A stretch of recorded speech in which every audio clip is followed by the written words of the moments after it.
Cinquième partie, ce que l'on est et ce que l'on croit être.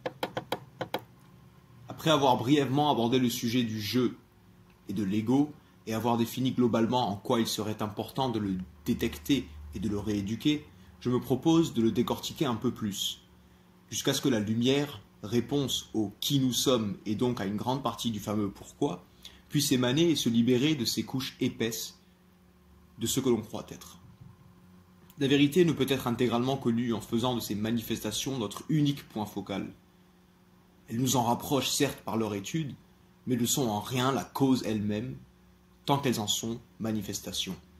Paradoxalement, n'ayant accès à la cause, les réponses aux questions qui la concernent ne pourront transparaître qu'au travers de ces manifestations. Nous en sommes et nous y sommes. Et pourtant, nous pressentons ne pas totalement en être et ne pas totalement y être. Ainsi, il est aussi dévoyant de ne s'occuper que des manifestations sans considérer leur cause potentielle que de se préoccuper de la cause seule sans considération de son expression extérieure ou de la présence, de l'empreinte, autrement dit, de la cause dans ces manifestations. Or, l'intellect lui-même est une manifestation, un engendrement de la cause, l'une de ces expressions au même titre que notre système respiratoire ou autonome, et grâce à ces processus de pensée, de conscience objective, la cause nous permet d'être conscient du monde qui nous entoure et de l'appréhender. En d'autres termes, l'instrument dont on use pour non seulement remettre notre réalité en question, mais aussi pour trouver la réponse à cette remise en question, est lui-même une manifestation de la réponse. Celle-ci ne pourra conséquemment s'y trouver qu'en partie. Et de ce fait, nous ne ferons pas de l'intellect, par exemple, summum, l'ultime stade d'évolution du potentiel humain ou de la conscience. Nous sommes là en face d'un dilemme grandiose. Oui, nous remettons vaguement en question le fameux « je pense, donc je suis » de Descartes. Bien sûr, aucune affirmation n'est faite en ce qui concerne la présente étude et aucune infirmation de celle de notre cher Descartes n'y est induite. Seulement, nous essaierons de dépasser les différences, les séparations, les points de vue et opinions engendrés par la pensée qui, jaillissant au travers de son véhicule, le cerveau, ne peut que suivre ces canaux de séparation et d'agencement distincts des données reçues. Nous explorerons donc la possibilité d'une dimension de la conscience où la séparation n'est pas encore engendrée, d'où la pensée provient, et où tous stimuli sont un tout. Nous sommes ici, rappelons-le, dans la conscience avec un grand C, comme dans cause. En effet, si l'instrument ultime de l'homme, l'humain, règne supérieur, la pensée, qui fait de lui ce qu'il est, ne peut apparemment lui procurer à elle seule une réponse au pourquoi il est ce qu'il est, ou incarner cette réponse, où est-elle donc cette réponse? Qu'est-ce qui a induit le principe de pensée? Pourquoi? Par la réception sensorielle des stimuli, par leur analyse mentale et par la mémoire, l'homme est conscient de ce qui l'entoure. Et par la pensée et la réflexion, est conscient d'être conscient de lui-même et peut analyser ce qu'il reçoit. Nous remarquons aussi que ces processus donnent libre cours à une infinité d'interprétations différentes et que de cette innombrable quantité de vérités, nous ne pouvons synthétiser une réponse unique ou absolue. Nous ne le pouvons car chacun se sera basé sur des réceptions sensorielles différentes, un vécu autrement dit différent, des interprétations qui varient selon une bonne quantité de critères qui sont rarement identiques d'une personne à une autre. C'est d'ailleurs en cela qu'il ne faut jamais juger ou s'adonner à des critiques gratuites et sans fondement réel, puisque sans possibilité d'avoir accès à tout ce qui constitue la conscience du sujet, et sans possibilité d'affirmer que cette personne n'est pas elle-même victime d'une influence extérieure, ce qui est très probablement le cas. Ce n'est donc pas parce que l'on sait que l'on sait pourquoi l'on est. Et ce n'est pas parce que l'on sait que l'on est, que l'on sait pourquoi l'on est. Pourquoi on vient dans ce monde, pourquoi la naissance dans ce monde. Ce n'est pas parce que l'on est Homo sapiens sapiens que l'on sait pourquoi, ou que l'on connaît ce qui fait de nous ce que l'on est devenu, ou ce que l'on deviendra. Car croyons-le ou non, rien ne nous dit que ce stade est le dernier. Mais tout le passif de notre évolution nous pointe justement le contraire. Seulement à quel niveau? Physique, psychique, les deux ou plus encore? La pensée, comme on le sait, donne naissance aux opinions, aux points de vue et à ces multiples réalités différentes en fonction de chaque être pensant. Mais elle donne aussi la possibilité, comme nous le faisons ici, de prendre conscience non seulement de cette multiplicité égale au nombre d'êtres pensants que des principes qui unifient ces êtres en un corps collectif, donc de leurs principes qui convergent en tant qu'humains en une humanité. donc de la multiplicité et de l'unité en même temps. Et s'il doit être ici une voie par l'instrument majeur de la pensée vers la réponse, elle ne peut se situer que dans ces vérités fondamentales antérieures à l'émergence d'une pensée définie et personnelle, d'une opinion. Cela n'induit pas l'inutilité de la pensée, ou de se forger des points de vue personnels et divergents. Autrement, rien de ce que l'on connaît n'aurait de sens, et l'uniformité des opinions tuerait les résistances si essentielles à la découverte de la vérité.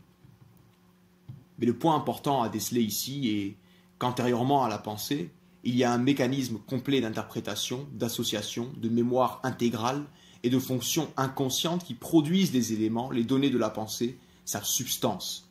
Une sorte de cloud naturel si on veut. Nous savons que l'inconscient est un stock de données intégrales reçues consciemment par la conscience objective et enregistrées depuis au moins notre naissance, pour ne pas oser dire avant. On ne veut fâcher personne. Le grand coordinateur de ce stock de données est le subconscient, qui va les ranger en ordre défini, les associer, les synthétiser pour en faire émerger une conclusion logique et utile face à une situation correspondante.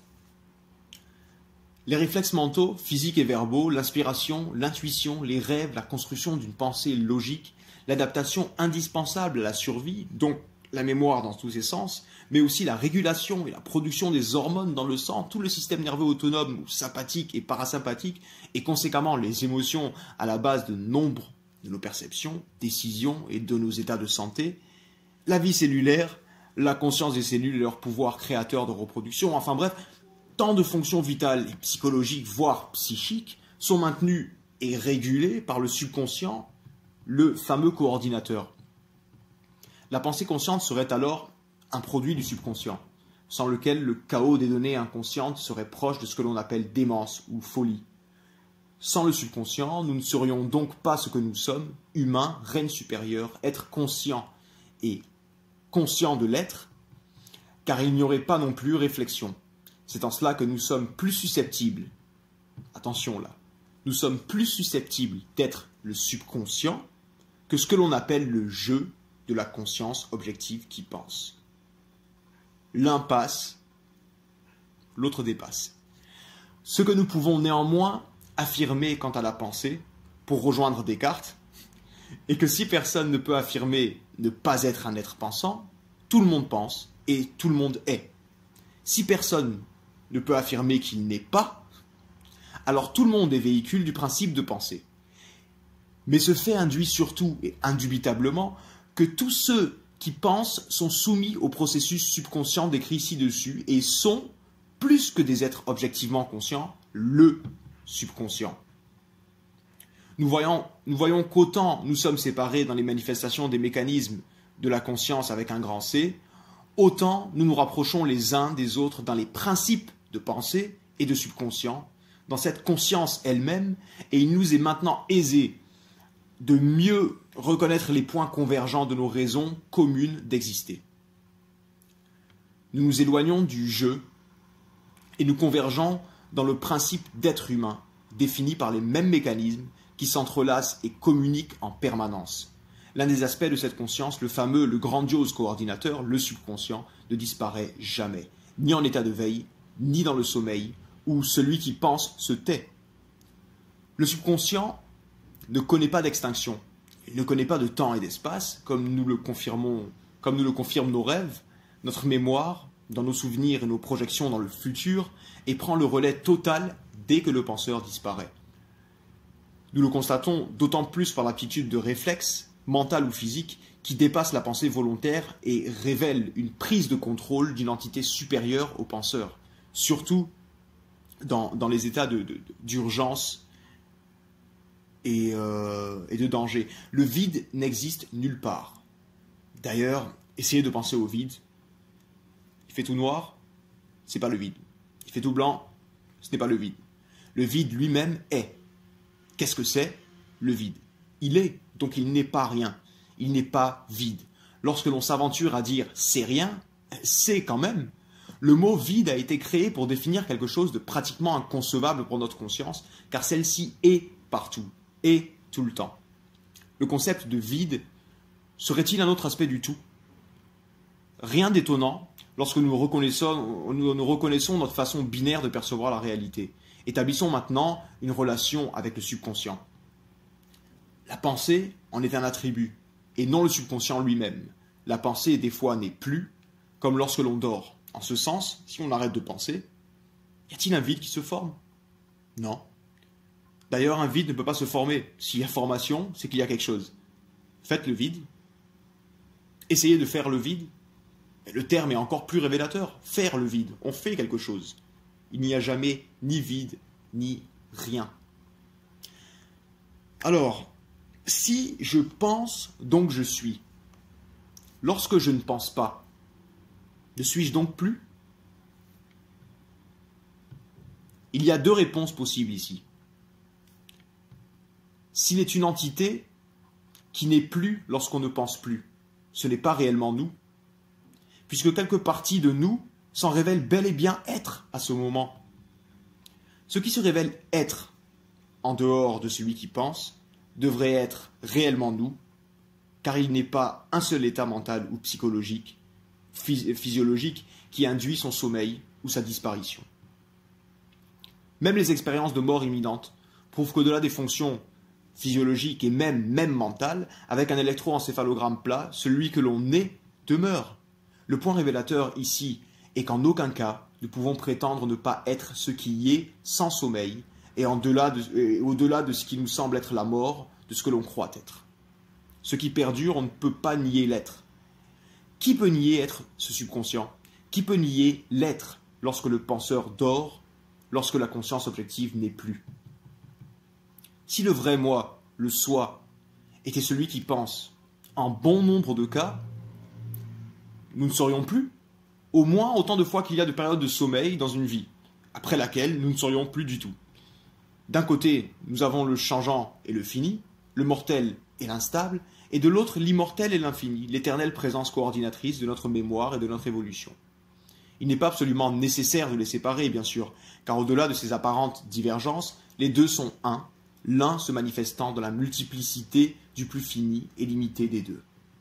Seulement le second, voire le secondaire, a bien tendance à vouloir prendre le dessus sur le premier, le primordial, et l'erreur ici est de ne se définir que comme être pensant. Nous dirons donc « je pense », donc « je est », mais si je ne pense pas, pas je est quand même. Nous sommes ici ce pas je. Nous sommes cette conscience confinée dans ce corps qui est le je, car c'est de ce corps et à travers ce corps que, comme une lumière blanche et unique passe par plusieurs trous d'une matière opaque et forme plusieurs rayons, les pensées et les opinions personnelles naissent du contact entre la conscience exhaustive et la conscience objective, ou le cerveau. C'est intéressant de faire le lien entre nous sommes le pas je et nous sommes page. À vous de méditer là-dessus. Plus nous percerons de trous dans cette matière opaque, à travers la lumière, à travers laquelle la lumière passe, plus la lumière de ce que l'on est vraiment se manifestera. Et ces trous ne peuvent être creusés que par l'acquisition et l'utilisation d'outils découverts par la recherche de ce que l'on est indépendamment de ce que l'on se pense être. Cependant, comme dans toute œuvre philosophique, nous allons essayer de nous contredire sur certains aspects de notre thèse. Alors, la prochaine fois, nous aurons la deuxième partie de cette cinquième partie. Disons la partie B, la partie 5B. Voilà. Merci et à bientôt.